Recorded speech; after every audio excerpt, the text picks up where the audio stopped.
La libra está sufriendo uno de los mayores procesos de depreciación de su historia. Hablamos con Diego Gutiérrez.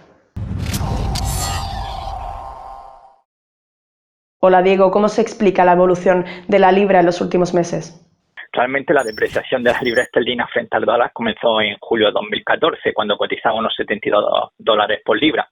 Desde entonces la caída de la libra con respecto al dólar ha sido constante. El problema fundamental es sencillo y son los tipos de interés que llevan de cabeza a los mercados y cuyos responsables pues son la FED, el Banco de Inglaterra y el Banco Central Europeo. Esto lo estamos viendo a diario precisamente en la renta variable, sin tener que irnos al mercado de divisas. La victoria del Brexit, pues sobre quienes querían continuar en la Unión Europea, aceleró la depreciación de la libra, que ya venía depreciándose desde 2014, como he dicho anteriormente. Cuando este año los ciudadanos británicos fueron llamados a las urnas para decidir si querían continuar o salir a la Unión Europea y el recuento de votos comenzó a inclinarse a favor del Brexit, la libra se desplomó un 8%. Tras esta fuerte caída, el precio se estabilizaba hasta el pasado 7 de octubre, en el que se denominó como un viernes negro. Y es que en solo 2 minutos la libra caía un 6%, algo inusual y increíble, desde luego desorbitante la caída. Muchos hablan de lo que pudo provocar este hecho, pero a día de hoy nadie sabe lo que ocurrió a ciencia cierta. Hay 3 teorías. La primera habla de un fat finger que consiste en un error en introducir una orden, por tanto un fallo humano. La segunda teoría proviene de un comentario del presidente francés Hollande que rechazaría cualquier concesión al gobierno británico. Pero bueno, esto también me parece descartable esta opinión, porque de Bruselas precisamente pues se ha utilizado un lenguaje bastante duro con respecto al gobierno británico. Y la tercera hace mención a un algoritmo automático. Esto sí podría tener mayores posibilidades. Todas estas teorías vendrían de las manos de una baja liquidez. Sin embargo, estamos hablando del mercado de divisas, el mayor mercado líquido del mundo, y de uno de los cruces más importantes como la libra esterlina, dólar americano. Con lo cual, la cosa es bastante complicada de saber realmente qué sucedió. Pero bueno, lo más curioso de todo este asunto ahora es que está siendo investigado por el Banco de Inglaterra y con el tiempo sabremos qué ocurrió realmente. Todo lo demás, pues teorizar con posibilidades que, bueno, que algunas pueden ser reales, pero otras desde luego no se fundamentan en nada. A este hecho se le llama un flash crash y es algo que suele ocurrir no frecuentemente, pero que ocurre, por ejemplo, cuando el Dow Jones se desplomó en mayo de 2010 un 10%. En esa ocasión, precisamente, se habló de que había sido un analista de Citigroup es responsable porque habría introducido en una orden de venta, en vez de pulsar la letra M de millones, habría pulsado a la vez. Pero luego se descubrió que todo tenía que ver con una empresa que estaba en sede en Londres, en el que un operador pues mandó una orden de venta de gran volumen para luego comprar valores del Dow Jones a un precio muy barato. Luego también pues tenemos la gran caída que tuvo el Dow Jones en 2015, que cayó 1.000 puntos. Estamos hablando de otro flash crash, como lo que ha pasado precisamente con lo que es la libra esterlina contra el dólar americano, que cayó 1.000 puntos. Pero bueno, ahí tenía un fundamento, porque se basaba en un dato macroeconómico, y es que había China, pues precisamente había devaluado un 2% el yuan, con lo cual era normal que los mercados pues evidentemente se resintieran, ¿no? Lo curioso es que precisamente mientras el Dow Jones caía casi 1.000 puntos, pues resulta que el dólar de Nueva Zelanda tuvo en intradía la mayor caída en 30 años. Desde luego, pues hubo bastante especulación sobre lo que también ocurrió, ¿no? Si habría habido algún tipo de conjunción entre ambos hechos. Esto me hace recordar a George Soros, cuando el 16 de septiembre de 1992, en lo que se llamó Miércoles Negro, hizo arrodillarse al Banco de Inglaterra y provocar su salida de la IRM. En un solo día, la libra cayó un 25% con respecto al dólar y un 15% respecto al marco alemán. Algo fuera de lo normal en aquel momento, ¿no? En aquellos tiempos, ¿no? En el que no se sabía todavía eso de un fondo de inversión de alto riesgo todavía no era muy conocido, ¿no? Así que la verdad que, bueno, son hechos que ocurren y veremos a ver con el tiempo si realmente se averigua cuál fue el motivo de esa gran caída que tuvo en 2 minutos y que desde luego provocó una histeria en los mercados de divisas.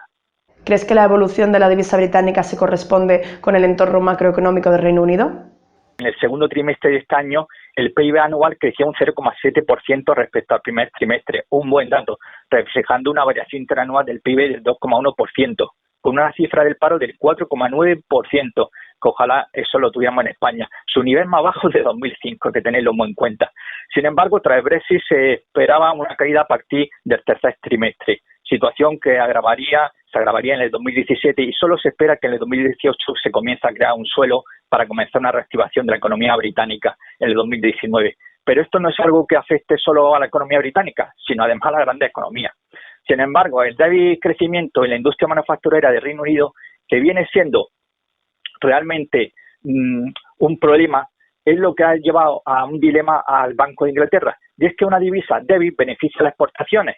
Y ahí es donde tiene un déficit realmente la industria manufacturera británica. En esta línea tenemos la bajada de tipo de interés que no se había producido desde 2009 y que bajaba el precio del dinero al 0,25% desde el 0,50%, que había permanecido intacto desde hacía 7 años. Algo muy importante a tener en cuenta. Una moneda débil, pues hace que las exportaciones sean más baratas y por ende más interesantes para los compradores externos. Además, al encarecerse las importaciones, esto promueve que los ciudadanos compren productos locales. Esto mismo fue lo que llevó al gobierno chino a devaluar su moneda un 2% en el 2015, que fue precisamente lo que comentaba de la caída que tuvo de 1.000 puntos el Dow Jones. Esto provoca un aumento del comercio y facilita el crecimiento económico. Ya nos gustaría aquí en España poder hacer algo semejante, evaluar nuestras monedas. Por desgracia, pertenecemos a la Unión Europea y nos imponen desde Bruselas las medidas monetarias a tomar.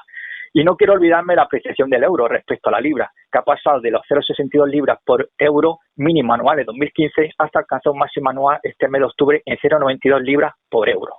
¿Qué otros factores más allá del Brexit están afectando, en tu opinión, a la dinámica de la libra frente al dólar y frente al euro?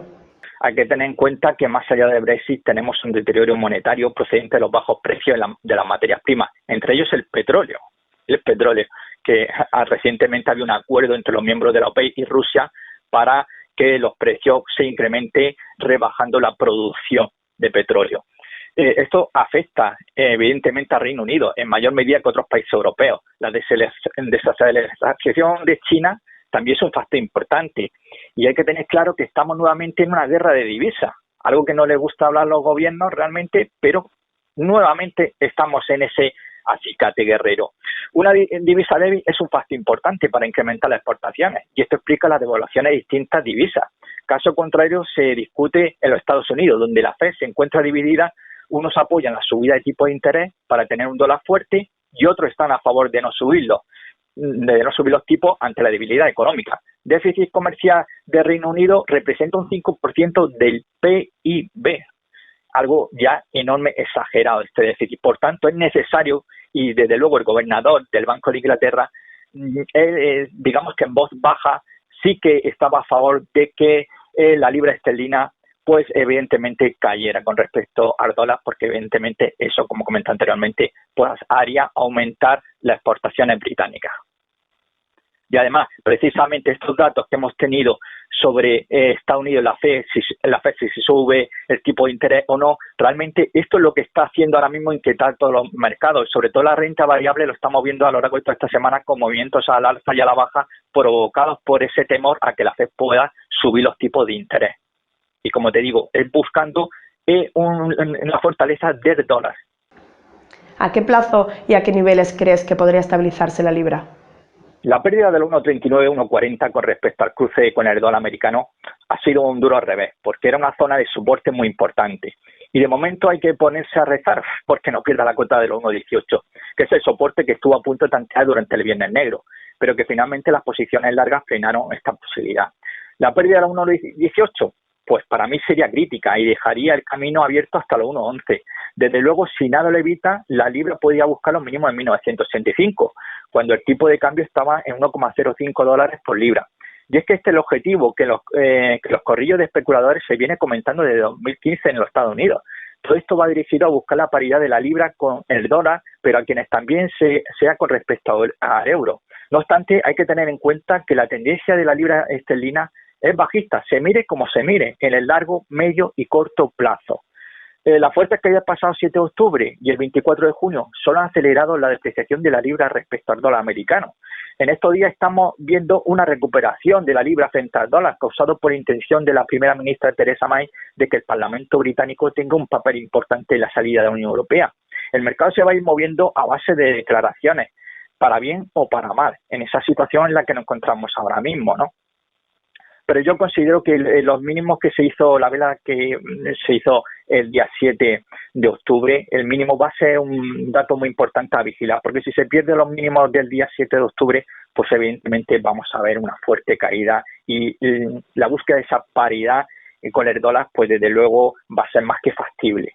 Yo creo que mientras no se pierda lo mínimo del 7 de octubre, pues habrá quien esté apostando por posicionarse largo, ¿no? Y ya para terminar, ¿qué impacto está teniendo la volatilidad de la libra en el resto de Forex? Pues todo esto va a depender de cómo sea la salida del Reino Unido de la Unión Europea. Puede ser por la buena, puede ser por las malas. Por las malas, pues evidentemente va a provocar pues grandes caídas en general.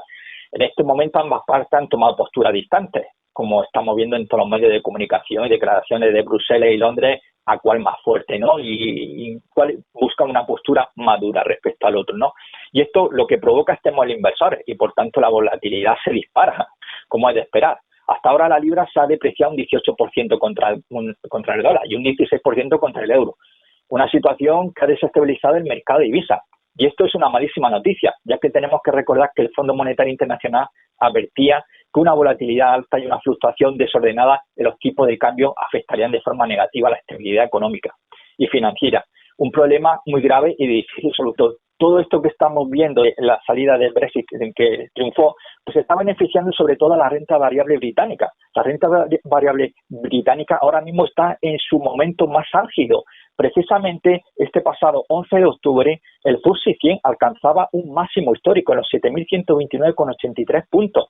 Algo asombroso. Mientras que el resto de plazas fuertes de Europa están cayendo, el FTSE 100, representando a las 100 mayores empresas a nivel de capitalización, están subiendo como nunca. Es algo increíble y como ya te digo, está en máximo histórico marcado este lunes 11 de octubre. Una situación increíble, ¿no? Increíble y que no tiene explicación, porque eso en cualquier otro país, pues verdaderamente, yo no sé, el FTSE 100 debería estar de capa caída en una tendencia bajista impresionante y sin embargo está aguantando más fuerte que incluso los índices americanos, el S&P 500 o el Nasdaq 100, por ejemplo, que también hace poco marcaba un nuevo máximo histórico, ¿no? Así que la situación, desde luego, en el mercado forex vamos a ir continuamente pues viendo subida y bajada según las declaraciones que puedan venir tanto de Washington, Londres como Bruselas. Eso está clarísimo. Esto también lo estamos viendo en la renta variable. La renta variable, según lo que diga el gobernador, el presidente del Banco Central de turno, pues así se están moviendo los mercados. Y es que hay una incertidumbre en general. No hay que olvidar tampoco una cosa que se produjo antes del 7 de octubre cuando tuvimos este crash de la libra esterlina. Y fue que el oro, justamente esa misma semana, sufrió un descenso de un 3,39%. Un 3,39%, una de las mayores caídas que se recuerdan en años en el patrón oro. ¿Casualidad? No lo sé. La cuestión es que los mercados, se mire por donde se mire, están bastante bajistas, ¿no? Da igual si miramos materias primas, da igual si miramos índices, quizás se están ligando un poco los mercados norteamericanos, pero bueno, están también ahora mismo esta semana corrigiendo, con lo cual, bueno, todo esto va ahí, como digo, según las declaraciones de uno y otros. Ahora mismo el inversor está totalmente indeciso y yo consideraría que es mejor estar fuera y si estamos dentro, pues mantener las posiciones, pero si estamos en el corto plazo, desde luego hay que ajustar muchísimo los stop loss y tener mucho cuidado porque a lo mejor una pequeña entrada que pensamos en operar para unos cuantos días o a lo mejor 2 o 3 semanas se nos puede dar la vuelta y al final acabar con grandes pérdidas. Lo mejor sería permanecer fuera hasta que la cosa se estabilice. Hasta aquí la entrevista de hoy. Muchas gracias a Diego Gutiérrez y hasta la próxima.